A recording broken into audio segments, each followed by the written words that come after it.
Hey, Tony Gaston here, popping in for another episode of Talks with Tony. Now listen, I thought I just skimmed this here letter real quick. I thought I was gonna be able to do 30-minute video, but this letter is look like a 30-minute read. So y'all forgive me now. Dear Tony, I hope this finds you well and you are staying safe. God bless you and the work you do. Thank you. I am a 47-year-old single mother of three, two boys, an adult and a teen, and my daughter, preteen. I was married to the father of my oldest son for 2 years, 97 to 99, and we went our separate ways when my son was 5 months old. I was married for 11 years, '05 to 2016, to the father of my two younger kids, with whom he raised my three kids together up until our separation. With whom we raised my three kids together up until our separation. So 16, when you wrote this 4 years ago. We were together 13 years and he is 8 years younger. I have average looks, overweight, and I don't feel beautiful or attractive. I have felt this way all my life. I can see your picture here a little bit. God bless you, sis. Don't be so hard on yourself now. When my second husband and I were married, we took in his sister. She lived with us for 4 years, '09 to 2013. His mother, less than 60 at the time, moved in with us shortly after his sister had moved out. She lived with us for 2 years, 13 to 15, 2013 to 2015. Throughout the period his family was living with us, they did not contribute financially to the household. I had 2 jobs. I am a nurse. The exception was my ex. He had 1 job, and I would cater for everything in the home. I would come home from work to cook, clean, and serve my ex-husband and his mother, plus look after my kids. This is all I knew to do at the time. We also had a good. I got on my back anytime he wanted it. Sang on his microphone. Y'all know what that means, on the microphone. Sang on his microphone and acted out whatever scenarios that excited him. We even went to the on the pole on several occasions. All the while, my ex-husband was having affairs with close family female friends. He even had a long-term affair with his sister's best friend, sending nude on, nasty move, choking his microphone, and were his norm. I found out about his infidelity in 2013. I confronted him. He denied, and eventually he owned up to it. He promised to stop the affairs. He never stopped. I found out and forgave him several times, and each time he would get better at hiding the affairs. His sister was his decoy. Everyone in our social circle knew of his affairs except me. He would go on weekend getaways with the guys, leaving me home alone with the kids for 3 or 4 days. He even once confessed to me that his mother told him that it was okay if he had an affair as long as he came home every night, and I did not find out.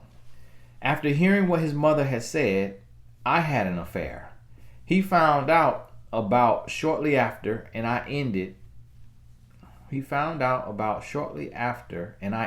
But he never believed me because I remained in contact with the other man. Our marriage quickly became very He would wake me up in the middle of the night and we would fight and argue until the kids woke up. We went our separate ways in 2016 when he ended the marriage. He shacked up with one of my friend's sister right after our separation. After separating from the father of my children, I got into another relationship within weeks with a man I met online. This did not last very long, as the new man swore a lot, was condescending and judgmental because of my weight. I did not see a future with him, and I ended that situation. I went back online where I met another man. We dated for about 4 months. Our kids met each other, and we even spent Christmas holidays 2017 together.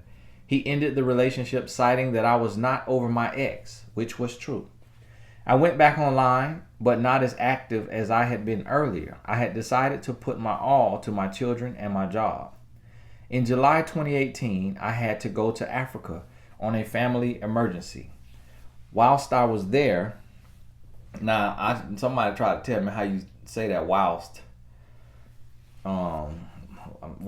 Basically it means while I was there, I guess. Whilst I was there, I got a message from a man from the online dating app. Let's call him Sam, 42. We met a few days after for lunch. We both liked each other, talked several times a day. I had wanted to go for a short rest and relaxation before going back to my day-to-day life.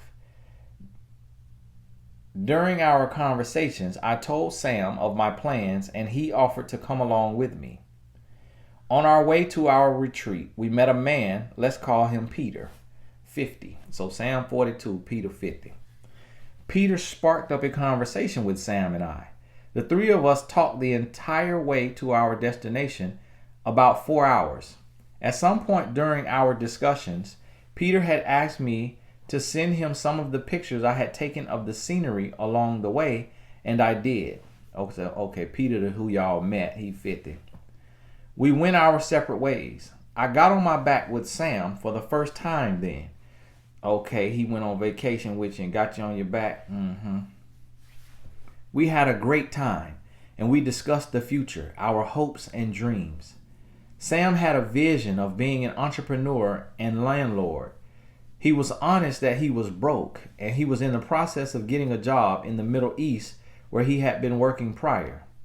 By the time I was leaving to go back home, we were exclusive. In May 2019, I traveled back to see Sam and spent 2 weeks. Together we visited my family a few times. Once again, we had a great time. I noticed that Sam drank a lot and that every time we would be going to visit my family, he would drink. When I asked him why he would drink before we went to visit my people, he would say it was to calm his nerves. That did not sit very well with me. However, I let it slide. He proposed before I came back home and I said yes. We continued with our relationship with the normal ups and downs. He had applied for a visa to come and visit me. In July 2019, I got a random text from Peter, which I responded to, and we started talking. Not long after the first text, he said, "I love you," introduced me to his 21-year-old daughter, proclaiming that he had raised her after her mother had passed away. I later found out that she was raised by her maternal grandparents after the death of her mother, whom they were separated from before her death. Maternal grandparent. According to him, his tourism business was doing very well. I broke off the engagement with Sam with the excuse that he drank too much and started a full-blown relationship with Peter, a devoted Christian. Sam was heartbroken as he found out about my relationship with Peter. He got the employment that he was anticipating and left the country. Sam would occasionally check up on me with a phone call or text message. I traveled to see Peter. We got married less than a week after I had arrived. He met my family. Everything seemed to be too good to be true and moving so fast. He took me for a 2-night honeymoon for pictures, and it was then he began talking about migrating. I then found out that he was broke, did not have any money or property to his name. He was asking me for money and making plans with my money. He told his daughter and his sister to ask me for money. I sent him money and his daughter for a while, then stopped. Like that was not bad enough. May 2020, I found selfies of him with 2 different women on different occasions. He denied them, saying they were just friends. I ended the situation and I have now filed for a divorce. Meanwhile, Sam and I had never stopped communicating since he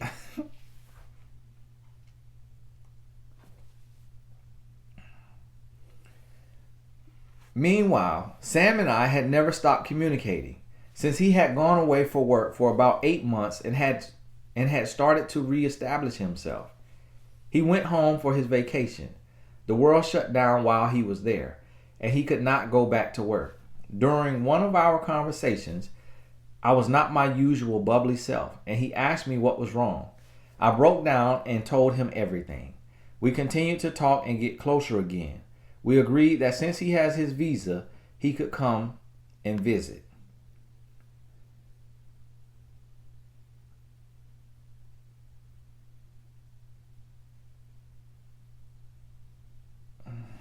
Okay, it had cut the message off, but then I had to click this thing and it expanded the message.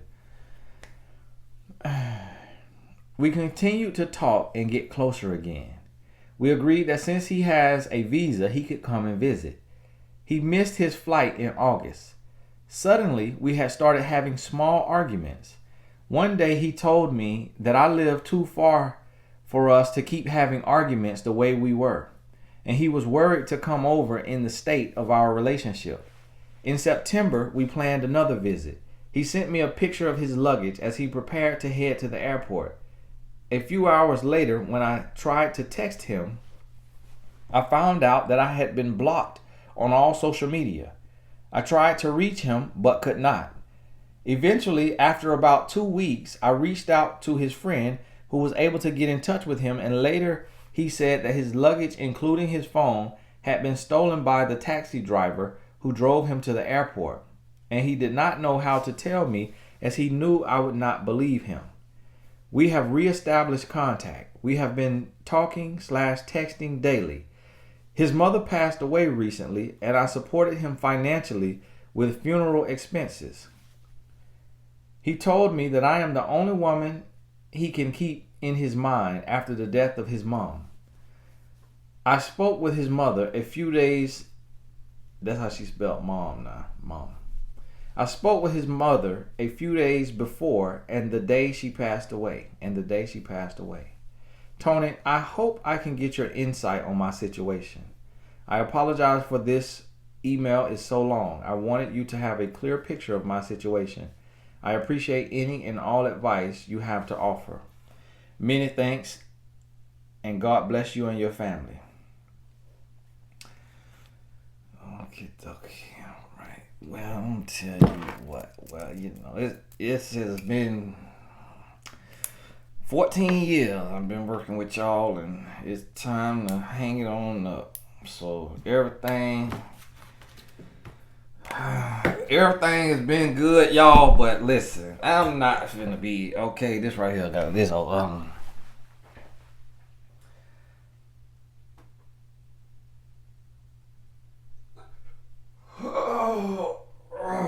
Lord Jesus.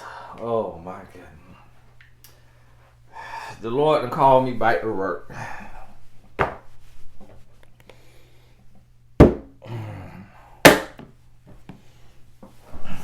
Lord and call me back to work.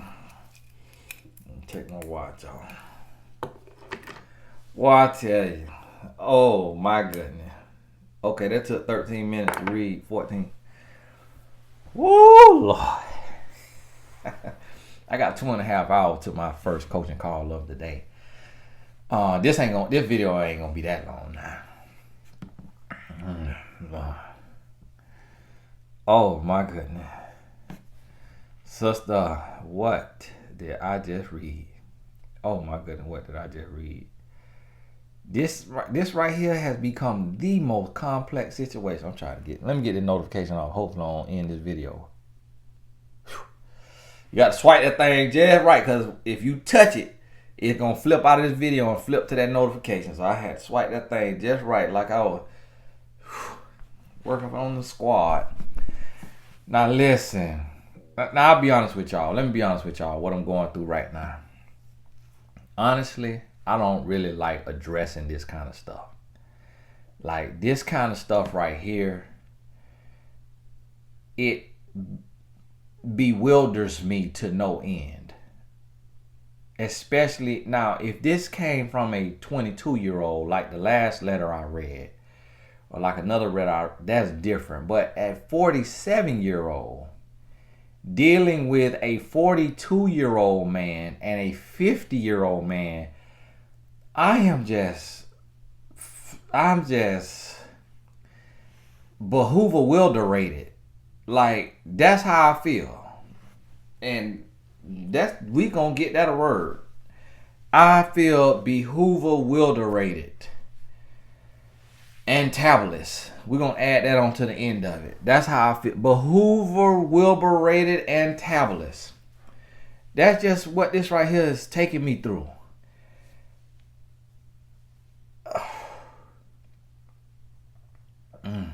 Lord. And now y'all, listen. Take it easy on this here sister. Take it easy on this sister now. Take it easy on this sister. My heart goes out to this sister. She a mother of two boys, an adult and a teen, and a daughter that's a preteen. This sister flying around the world, back and forth to Africa, from the U.S. to Africa. Let me look at you with my good eye. Okay, so this sister here, she come from Africa. She's an African sister, living in the States. She didn't say what kind of job she have. And went home. Now, sound like went home and met the man. Had to go to Africa on a family emergency. Whilst I was there, I got a message from a man on the online dating app. Let's call him Sam. We met a few days after for lunch. So she met Sam for lunch. They talked several times, wanting to go to I had wanted to go for a short rest and relaxation before. No, she did say what she do earlier, didn't her? She a nurse or something? My watch ticking loud.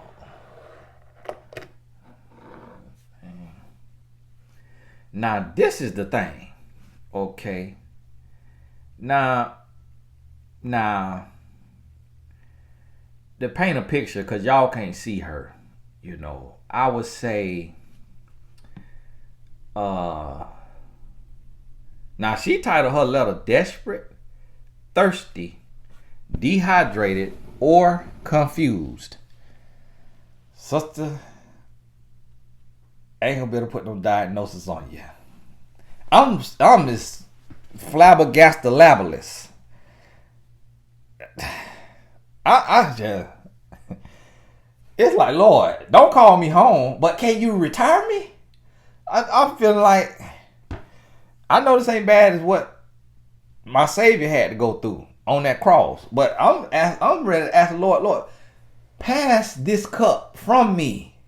Can this cup be passed from me, Lord?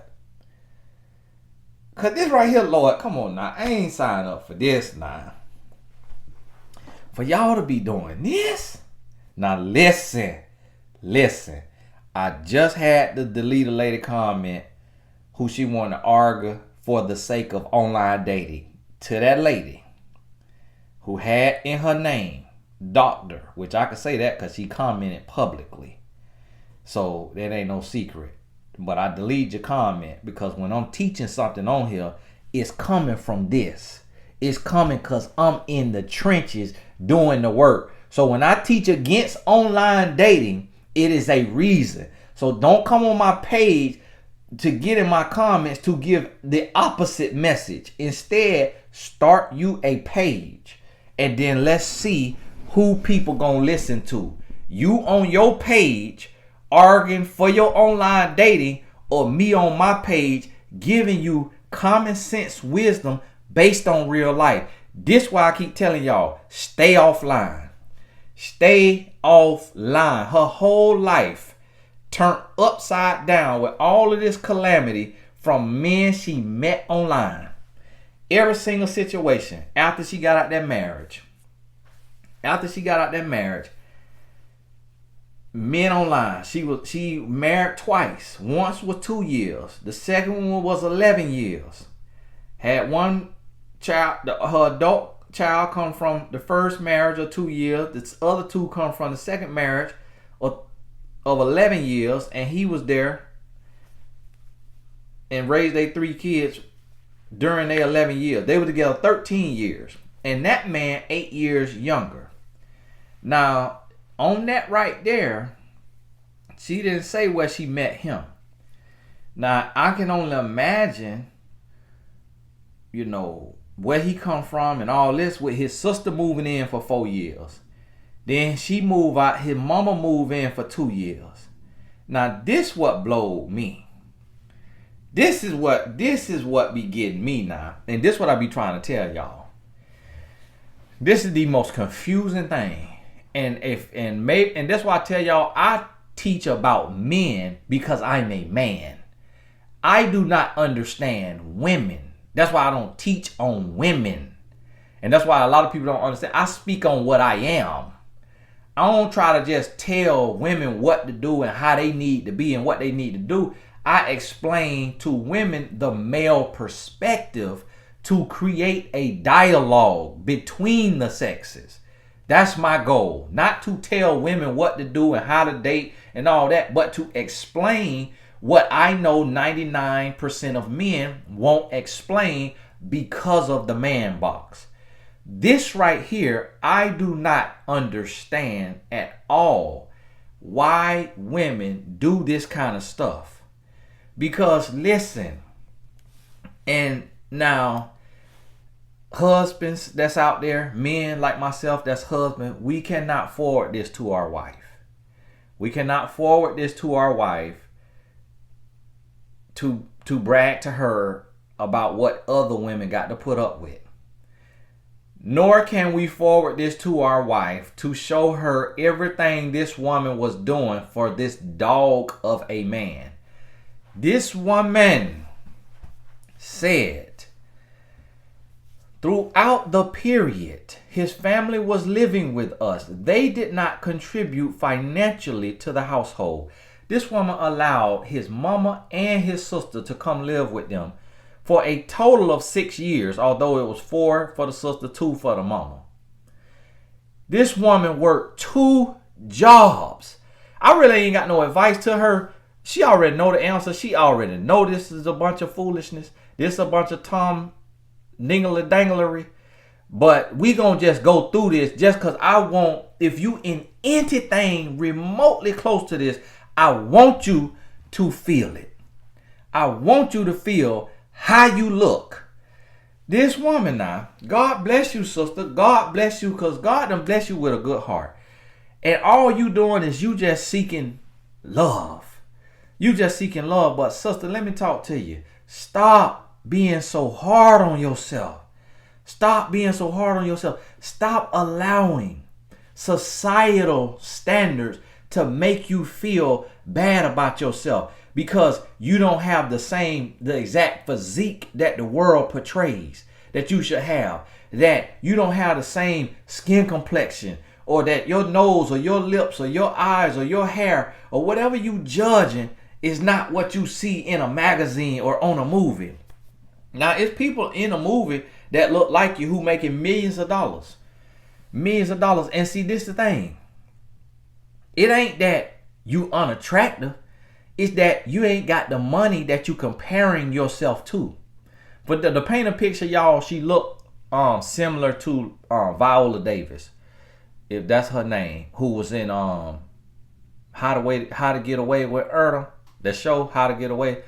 And I think, let me Google her, because I be giving people names. I doggone was talking about the young lady who played Precious. I was calling the lady Sigourney Weaver because I didn't know her name, but I had just remember hearing something. Her name was with an S. And boy, people was giving me a hard time. But it's like, listen, I don't watch movies and stuff and just study people's names.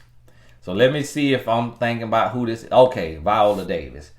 She looked like a Viola Davis minus the millions of dollars that Viola has to put into her skincare and into her, her prep and all of that. So what we call that is natural black beauty. Viola Davis, even removing the money, that's natural beauty.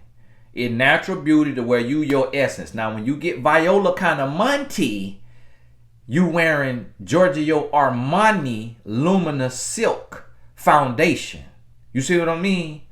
Now you got a contoured face and you have makeup with SPF and flashback so that when you take a picture, you don't look like Casper the Ghost when you get Viola Monty. So like the meme say, you not ugly, you broke. You see what I'm saying? Money gonna make you look better now because you more refreshed. You see what I'm saying? Like right now, my wife not working nobody job because God has blessed us financially. Now we come from government cheese. But see now, God elevated us and blessed us. So now my wife, instead of being on somebody's job today, she got her hair done, she got her nails done, and she went shopping. See, you can't compare apples to oranges if that ain't the season that you in yet. So sister, stop beating yourself up, calling yourself ugly and overweight and unattractive and all that. That's what the world has said about you. But that ain't what God said about you. And that's what you have to realize. Listen, see me, I'm a real man. So I ain't finna never tell no woman, oh yeah, you right. You ill ugly. Yeah, what you is? Let me get my glasses. Let me have this thing spinning on my desk. You an adjustable for. And don't even watch these folks. And don't be saying nobody's name. Don't be saying nobody's name in my comment. Don't be saying nobody's name in my comment. Delete the names. Delete the names out in comments. Because I don't even watch these folks. I literally have watched probably 5 minutes or less, but I just pick up fast. I ain't got to see much to see foolishness, to know what foolishness look like. Okay? Listen, I'm never finna tell no woman, oh, you this and you that, you this and you that, because I understand. I understand it's circumstance, it's situation. My wife, y'all see my wife now? My wife do not look like what she looked like when I met her. Money make a difference. Yes, she was pretty when I met her, but she looked way better now. So, and a lot of times when I tell people, I'm like, when I met my wife, I thought she was cute. And women be like, oh, what? You are not all of that. Your wife is beautiful. Yeah, my wife is beautiful. But when I met her, she didn't have the access to the stuff she got now. So she did not look the same that she looked now. She did not look the same. She was still naturally pretty. But when you take natural beauty, just like in any woman, because what God make, and did you see any woman when they go to that makeover show or they go to a makeover class or they go to, you like, whoa, who is this? It just show you all of us got a foundation now.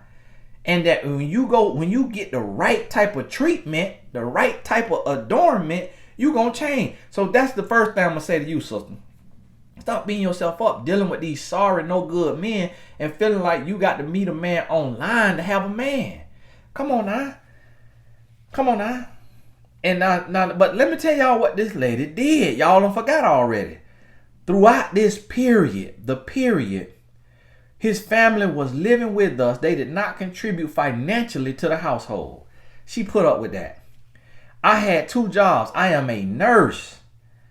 The expectation was my ex and I would cater for everything in the home. I would come home from work. You know how hard it is to be a nurse. That ain't no easy job, especially if she got 2 jobs, so she just ain't no nurse. She ain't say the other job. This woman here, see, that's African values. She's not Black American. Cause that's African values. It's some Black Americans gonna work like that. It's some Americans, period, regardless of race, that's gonna work like that. But see, that's foreign. When you come from somewhere else and you come to what they call the land of dream, the land of dream, and yeah, it might be some dreams that could come true and more opportunity than where you come from, and that's why you came over here. But it still ain't all they're supposed to be cracked up to be. But it could be better than the township that you was raised in. I get that. And when you got that level of gratitude, this how you work. But then the problem is she's been beat down by society. So she feel like she is the lowest of the low. I cannot imagine But I can't imagine this level right here, this level of service and treatment as a man. I cannot imagine a woman allowing me to let my mama and my sister come live off of us. Not with us, live off of us. And both of them able-bodied. And then that woman worked 2 jobs, and one of the jobs is a nurse. Now understand now, a CNA is a nurse assistant, but they still call themselves a nurse. A LPN is a nurse. A RN is a nurse. Okay, a nurse practitioner, still a nurse. And some might want to call themselves a doctor now, but still, it's levels to nursing. So she didn't say, and she's so tough that she didn't say what kind of nursing she doing. She literally could be wiping whole booty with fingers busting through the Scott's tissue, because where she work at is cheap. So finger them bust through the Scott's tissue and got a handful of feces of this person that she nursing. Could be changing bed sores, the gauze pads. Could be bathing old men who telling her while she bathing them, don't you want to suck on it? Oh, well, man, African. What are you going to do? How much I got to pay you for a little bit of... You don't get up like it used to. You see it jumping? Come on in here, Viola. You see what I'm saying? Did anybody ever tell you like Viola Davis? She didn't tell her what kind of nursing she got to be putting up with. My wife used to be a CNA in high school. She told me how the men used to be. She said one time the man said to her, will you just suck on it? I just want to ask you a question. Will you suck on it? Will you give me a little head? My wife, she was like, what? No. And had to take off out of there, but the man couldn't catch anything. He wheelchair bound. And I remember that now. I remember my granddaddy still had a catheter. You know what a catheter is? The thing that they stick in there to catch your pee coming out. He had a catheter. And still, y'all see how I rolled that R there? That's because I speak a little Espanol. Catheter. He had a catheter and still was paying $5 from the corner lady to get a little action at 88. And so listen to me when I tell you, we don't know what the woman was putting up with at work. And then she was coming home. She say came home from work to cook, clean, and serve my ex-husband and his mother, plus look after my kids. This is all I knew to do at the time. We also had a good line. Come on now, who is doing this right here? And she say, I got on my bike anytime he wanted it.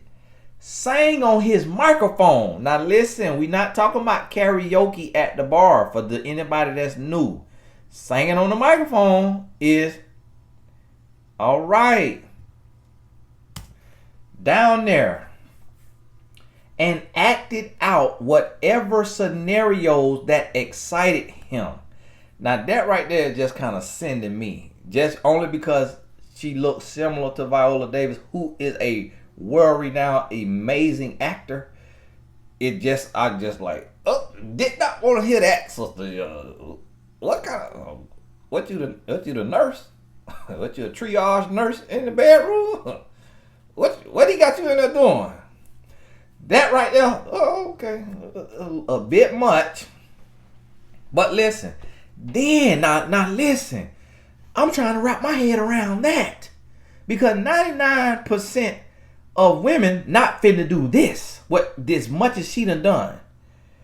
This how low the world has made her feel, that she feel like she got to put up with all of this. When you is a woman, you the queen of your castle.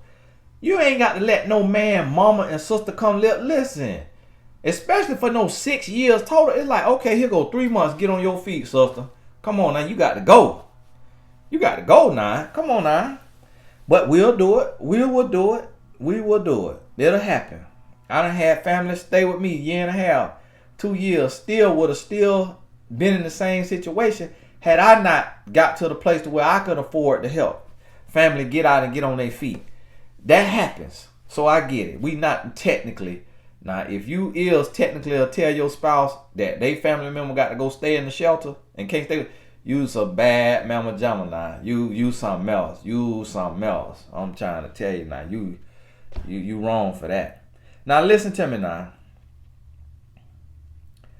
Now on top of all this lady did, she say we even went to the strip clubs on several occasions.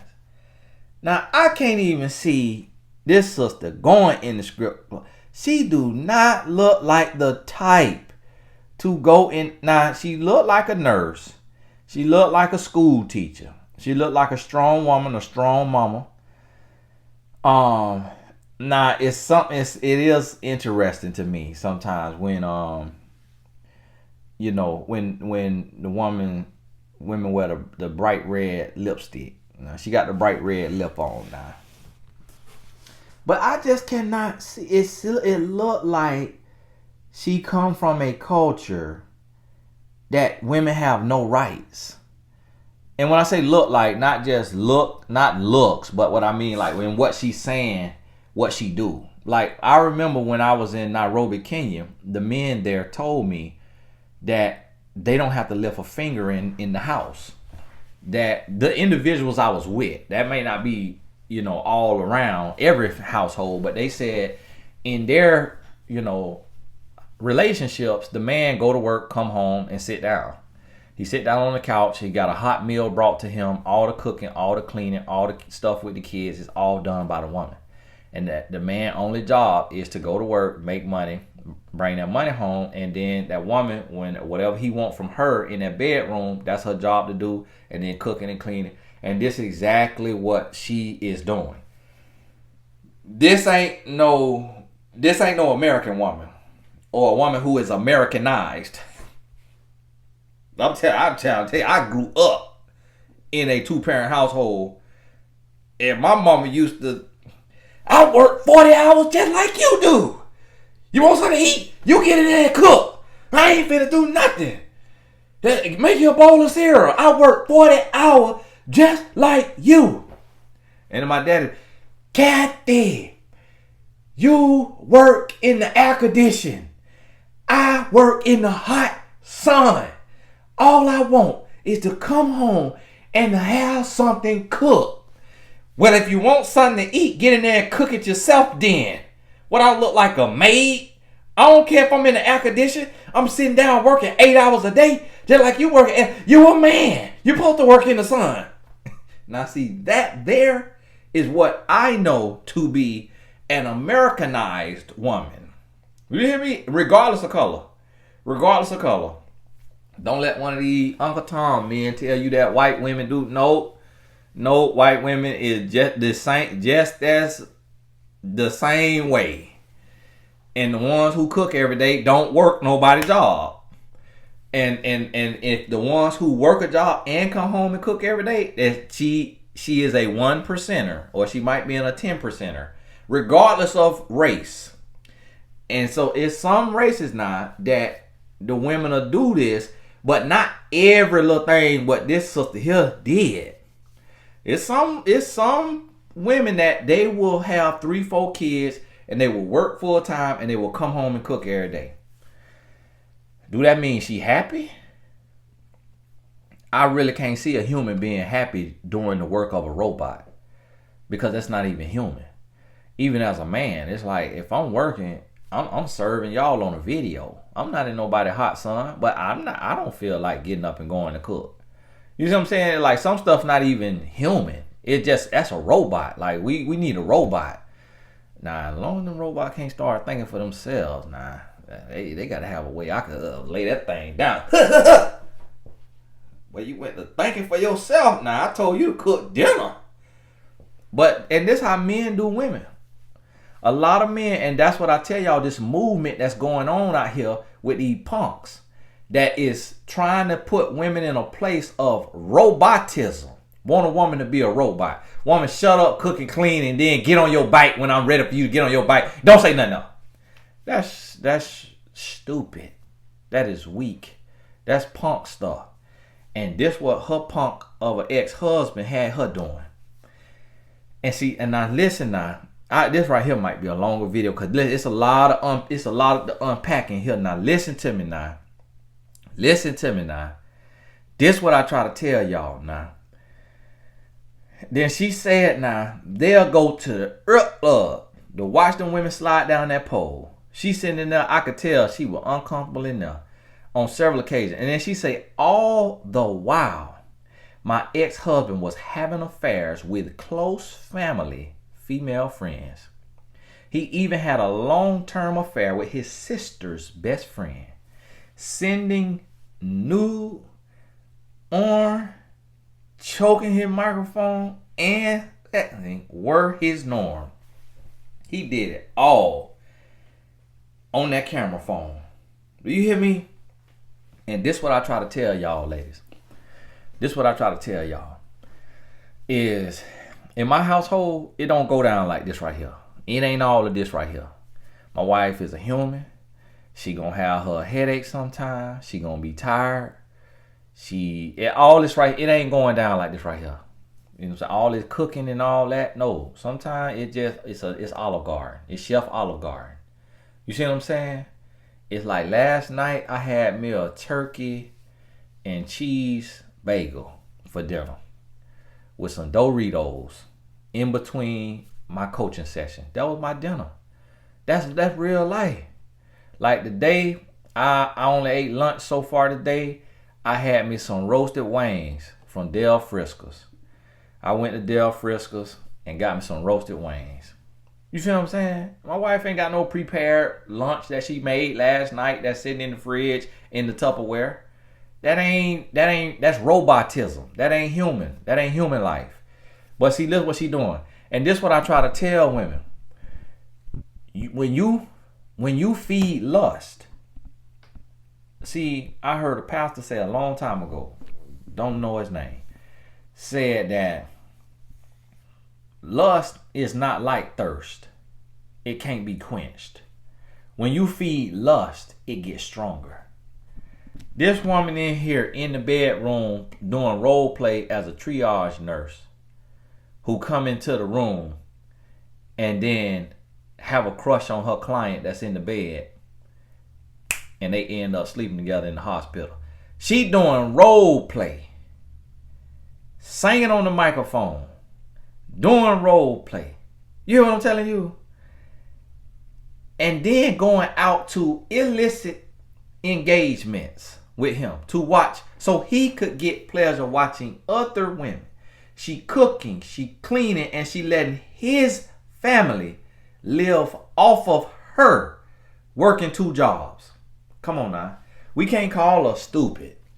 We can't call her that because she's strong. She wrong. Nah. She could be a little lost, a little confused. But this is conditioning. This mental conditioning from the world or from her culture. This mental condition. This what the world or her environment did to her. And guess what? In different ways, it's doing it to everybody.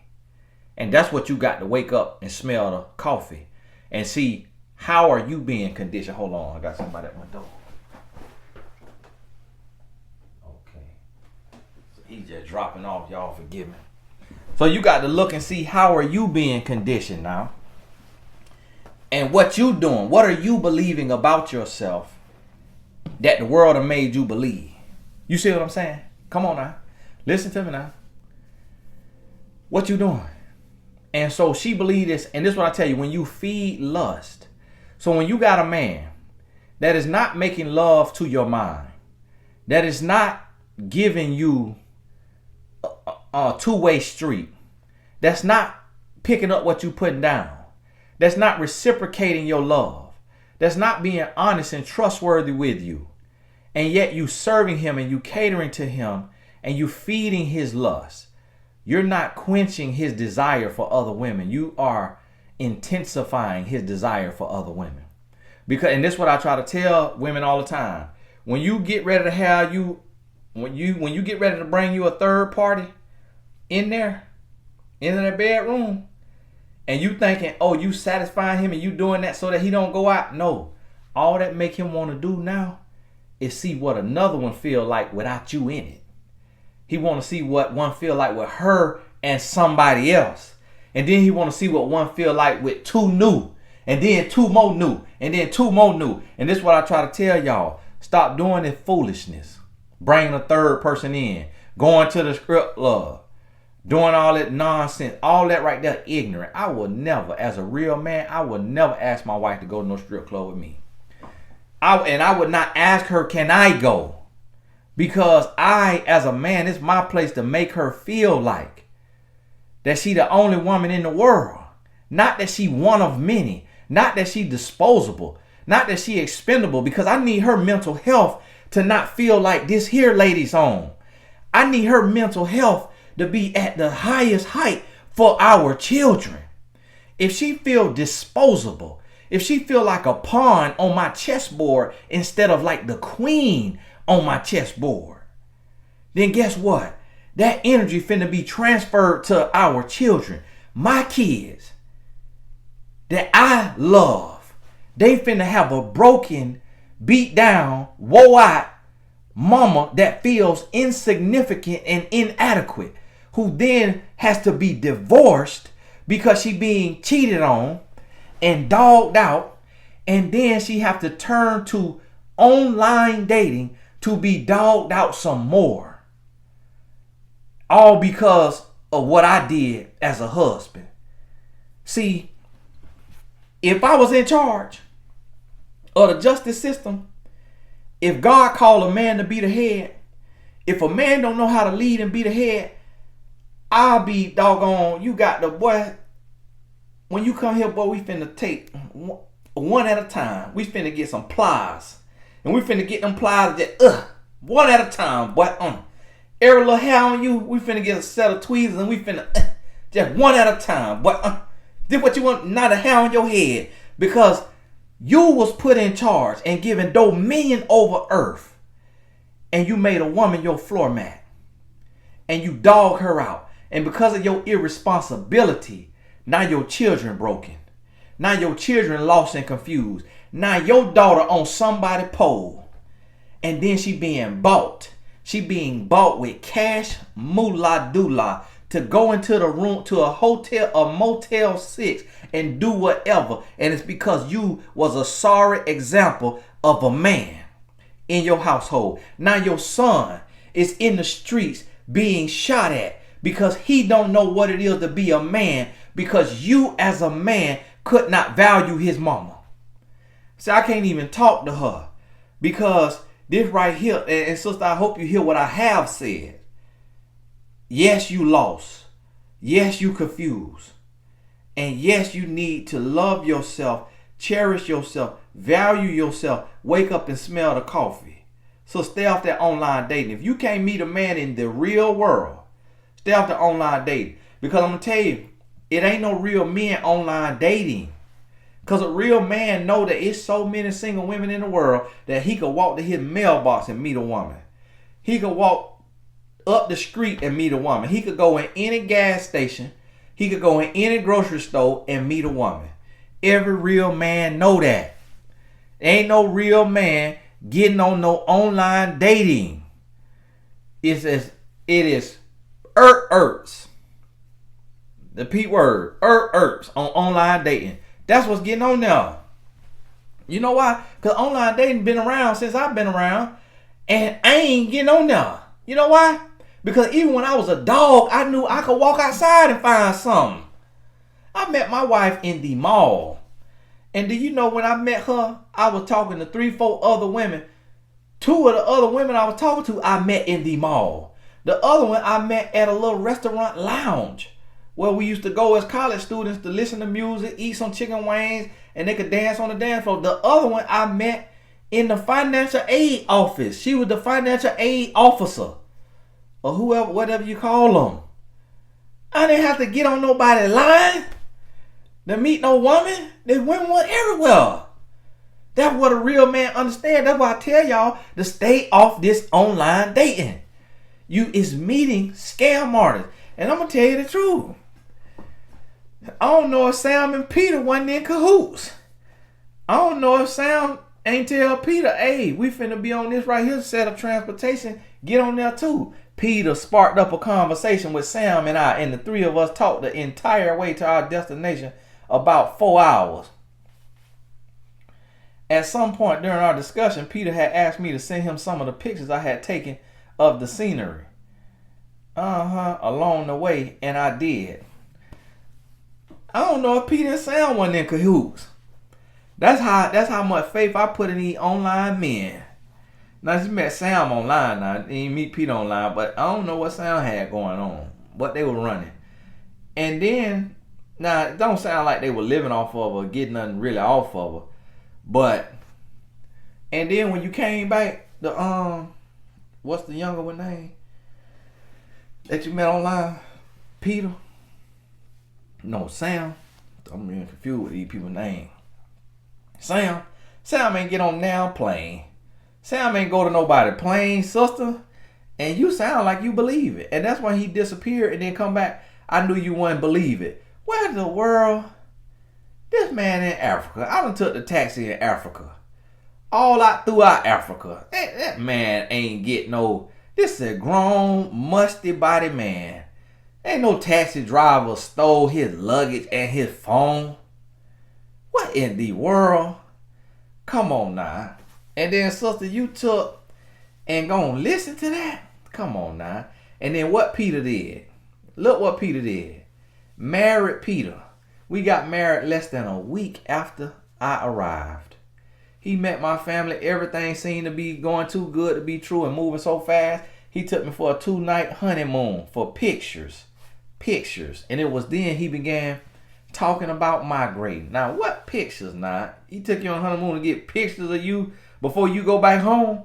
And he talking about migrating? He married you because you got papers over here and he want papers. Oh, and come on now. Come on now, listen. This sister here, all right, she in the thick of it. When you're in the thick of it, sometimes you can't see. I need everybody outside looking into this situation to be able to see what is going on. So that when you get in, you still could see because you remember what it was like to be out looking in. Come on now. Come on now. And see, this is the thing. And then men got the nerve to get mad with me for trying to explain to women the ways of a man. When do you see what women is doing, what women putting up with? Do you see how foolish so many women could be when it comes to a man? It was a quote once. I don't know the author of it. It say women have to be two things. This somebody else quote, not mine. It said beautiful and foolish. Beautiful so that man might love her, and foolish so that she might love man. Now see, they called me a simp for creating dialogue between the sexes. I didn't write that quote. So that means it was another man who saw women being beautiful and foolish. Beautiful so that man might love her, and foolish so that she may love man. Come on now. Come on now. Where your mind got to be at to love a man who ain't giving you nothing and all he doing is using you. And then here go the one man using. Here go Sam, broke. Come to find out Sam broke. He over there in Africa and he trying to go get a job in the Middle East where he had been working prior. He had to go way to the Middle East to get a job. He get over there, he get a little established, he get to do a little something. Then here go Peter Butt. Take you on a 2-night honeymoon. Y'all had doing them 3-hour tours. That's how you got it for free. You got to do the tour. Now, I used to do that. Me and my wife, we had to do them getaways where you get 2 nights free or 3 nights free if you're going to do that travel tour. And I'm like, how dumb can y'all be? Anybody accepting a free vacation obviously cannot afford your timeshare. Y'all wasting money and time. Because people who can afford don't even like free, don't even respect free because of what they think who gonna be there. And they think they in a higher class and they don't want to be there with people who want something for free. I used to look like, who do y'all think can afford this? Look at all of us. All of us got on fake, all the women in here got on fake Coach purses that come from the swap meet for $35. All the men in here got on beat up shoes or some Jordans, and you could tell that it's dope boy money if it's any money in here. Or this man right here work construction, he being paid under the table, and we all in here for this 2-night, 3-day free vacation to do this 2-hour tour, to sit down at this table to get talked to for 3 hours, and then y'all keep scratching out these numbers and changing the numbers and making the numbers lower, and you done went as low as you could go today, and we still can't afford it. Sir, excuse me, we got to go. We got to get back to this free vacation y'all gave us. All right, sir. Okay, all right. Nice to meet you. Okay, we got to go. Now, listen. So, Peter done took her on a 2-night honeymoon to get pictures. She put pictures like this right here. So, this let me know these pictures are a little funny. They're a little funny business pictures. You see what I'm saying? Now here we go now. Now, here we go. And it was then he began talking about migrating. Okay. All right. Green card Gary. Peter want him a pass. I then found out that he was broke.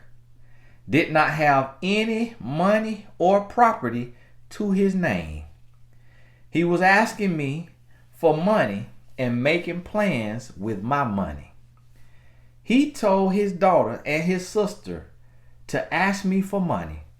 I sent him money and his daughter for a while, then stopped. Like that was not bad enough. May 2020, I found selfies of him with 2 different women on different occasions. He denied them, saying they were just friends. I ended the situation and I now have filed for a divorce. Come on now.